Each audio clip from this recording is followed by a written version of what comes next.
JBN, we keep you informed. Man killed in gun attack in Stony Hill, St. Andrew. The St. Andrew North Police are investigating the circumstances which led to the death of a man at his house in Stony Hill.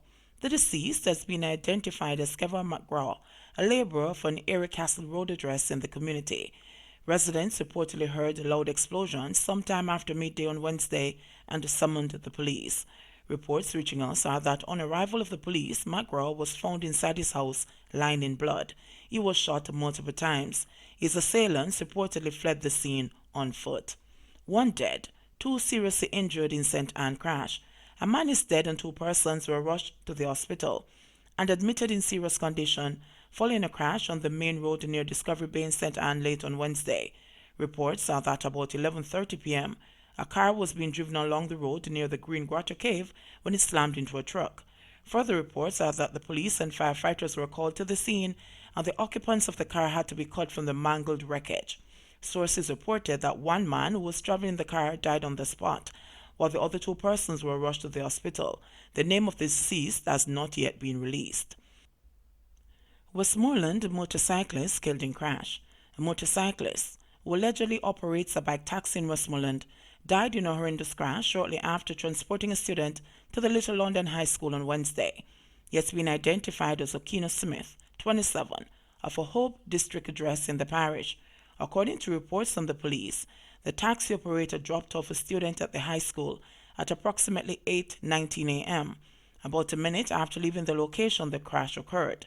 It's understood that Smith failed to negotiate a left turn in the vicinity of a popular bar, which resulted in the motorcycle slamming into a tree.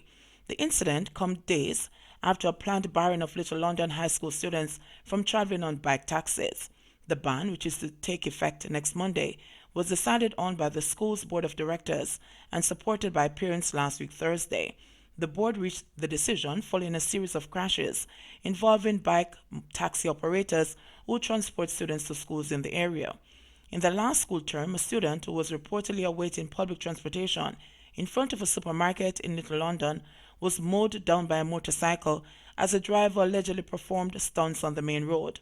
Over the weekend, National Security Minister Dr. Horace Chang said that the motorcycle situation in the parish was a law enforcement matter. You don't need to put a ban in place, it is illegal. So we just have to apply the law, and that is something we have to get the police, public safety and the traffic enforcement branch active on, the security minister said. Bike taxis are a primary means of transport in Little London and the West End. They are carrying 3 or 4 students on a bike. It is dangerous and unsafe, but none of it is legal, so it's just for the police to apply the law, so I would not interfere with that, Dr. Chang added. Man allegedly held with a illegal gun in Arborview. Investigators from the Kingston Eastern Police Division charged 24-year-old Michael Green with illegal possession of firearm and ammunition, following the seizure of a Ruger pistol and several rounds of ammunition during an operation on Tuesday, October 8. Reports from the Elliston Road Police are that about 11 a.m., lawmen were on an operation in Melbrook Heights in Arborview, Kingston 17, when Green was accosted and searched, and the firearm and 15 9mm rounds of ammunition were reportedly found on his person. He was subsequently charged and is scheduled to appear in the Corporate Area Court on Monday, October 14. Cops searching for man who fatally shot St. Catherine vendor. The Spanish Town Police were up to Wednesday, still on the hunt for a man for questioning in relation to the shooting death of a vendor at Beacon Hill in St. Catherine. The deceased man has been identified as 24-year-old Omari Smith, otherwise called Jamoy of Beacon Hill. Police reports are that on Saturday at about 10:30 p.m., Smith was among patrons playing cards at a gambling house when a man armed with a handgun ambushed them and opened fire. When the gunfire subsided, Smith was found suffering from bullet wounds. He was assisted to the hospital where he was pronounced dead. Up to the weekend, police statistics revealed that 997 Jamaicans have been killed across the country since the start of the year. Chuck withdraws remarks over arrest of Reid, Pinnock and others. Minister of Justice Delroy Chuck yesterday withdrew his utterances made following the arrest and charge of former Education Minister Royal Reid and his co-accused. Law enforcement officers on Wednesday swooped down on Reid's St. Andrew's house at 5 a.m. The same time they arrived at the Caribbean Maritime University President, Professor Fritz Pinnock's Elsha premises in Portmore St. Catherine, and at the St. Anne resident of Jamaica Labour Party councillor Kim Brown Lawrence. Reed's wife Sharon, who is employed at CMU as manager for legal affairs, and their daughter Cheryl were also arrested.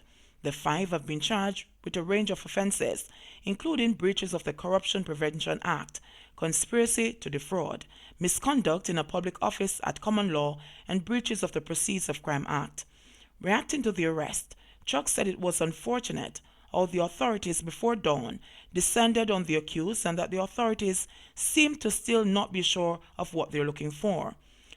Yesterday, in relation to the arrest of Royal Reed, Fritz Pinnock, and others, was inspired by the fact that the media was present at all locations during this early morning raid. My daughter, who is one of the attorneys in the case, she and I lead separate, independent, professional lives. However, as Justice Minister, my comments were inappropriate and I duly withdraw them in their entirety. The withdrawal follows a series of public backlash for his statement, including from the People's National Party Youth Organization, PNPYO, which has called for his immediate resignation. The PNPYO contends that the Justice Minister's statements have eroded any confidence that he will not interfere with the investigation and the prosecution of the case. The 2002 Government of Jamaica Code governing the conduct of ministers, Section 1.6, requires that ministers ensure that no conflict arises or appears to arise between their public duties and their private interests. It is our firm belief that in this instance, Minister Chuck represents a classic case of conflict of interest, a PNPYO spokesperson said in a statement yesterday morning.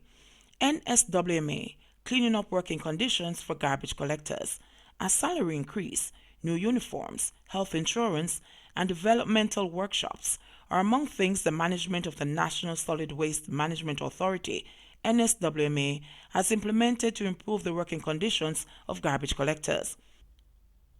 The workers, who were formerly called sidemen and operated on the backs of the garbage trucks, had detailed their frustration with their working conditions in 2018, pointing to low wages and lack of proper gear as their main complaints. NSWMA Executive Director Audley Gordon then vowed to get them a more livable wage. "We call them sanitation workers now," he said in a forum last week. "We're lifting their standard in every way. When we went to the NSWMA in 2016, what we saw in terms of wages was a measly $1,200 per day for the man who go out in the sun and rain and face the stench that most of us would rather not face. I saw that as very cruel. I set out with the help of the executive under our board to wage a fight on their behalf. We were able in 2017 to move their wage from $1,200 to $1,600 per day, and just this past July, we were able to move it again to $2,000 per day. Still small for what they're asked to do, but we are not over with the fight," the NSWMA Executive Director said. He said that in addition to better wages, the overall well-being of the workers is something he takes a special interest in. "We have instituted training for all our sanitation workers now, right around the island.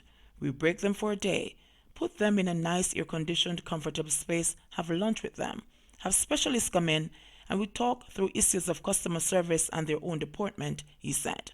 "We have motivational speakers come in to lift them so that they can feel that they are part of something good, that what they do is not nasty, it's not anything that they need to hold down their head.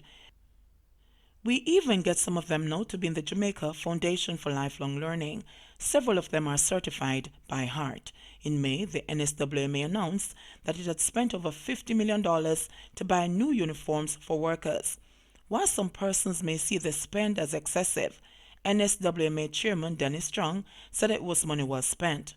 "The reflector thing, the neon green vest, is a safety measure. So when we hear people talking about how much money we spend on uniforms, we cannot put a price on the safety of the people that you have put in our care," he said. "Another thing that we have done also is to ensure that all of them are on health insurance.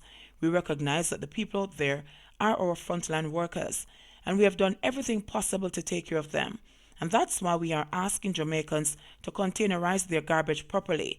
You wouldn't want your son going out there and having to shovel up garbage and that sort of thing, said Chong. 50 million reasons why Reed, Pinnock, and 3 others charged in ministry CMU fraud.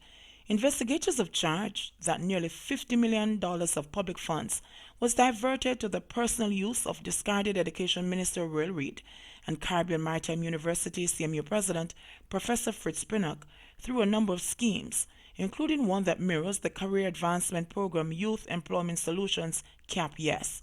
The allegations, senior law enforcers say, are at the center of the wide-ranging multi-million-dollar corruption probe by law enforcement agencies, which culminated yesterday with criminal charges being filed against Reed, Pinnock, and Jamaica Labour Party GLP counsel Kim Brown-Lawrence. The parallel CAP-YES program, sources alleged, was operated out of the CMU in a manner similar to the original project operated by the Education Ministry to assist at-risk young people. But according to one investigator, the CAP-YES program operated out of the CMU was instead used to pay several vendors, including Brown-Lawrence, for services they did not provide. Further allegations have alleged that Reed was the architect of a scheme in which bogus catering contracts were created in the names of his former helper, Doreen Miller, and driver, Devon McQueen. The CMU has acknowledged that thousands of dollars were paid out in both names, but Miller and McQueen have insisted publicly that they were not associated with the East Kingston University. The case is built on extensive analysis of documents and the flow of money from CMU's bank accounts to associates of Mr. Reed and eventually to him, a senior police investigator said. Reed, his wife Sharon, and his daughter Cheryl were arrested along with Pinnock and Brown-Lawrence during a series of coordinated pre-dawn operations at their homes in St. Andrew, St. Catherine, and St. Anne, respectively. JBN, we keep you informed. Please remember to like, subscribe, share, leave us a comment, and click the notification bell to receive our daily news items.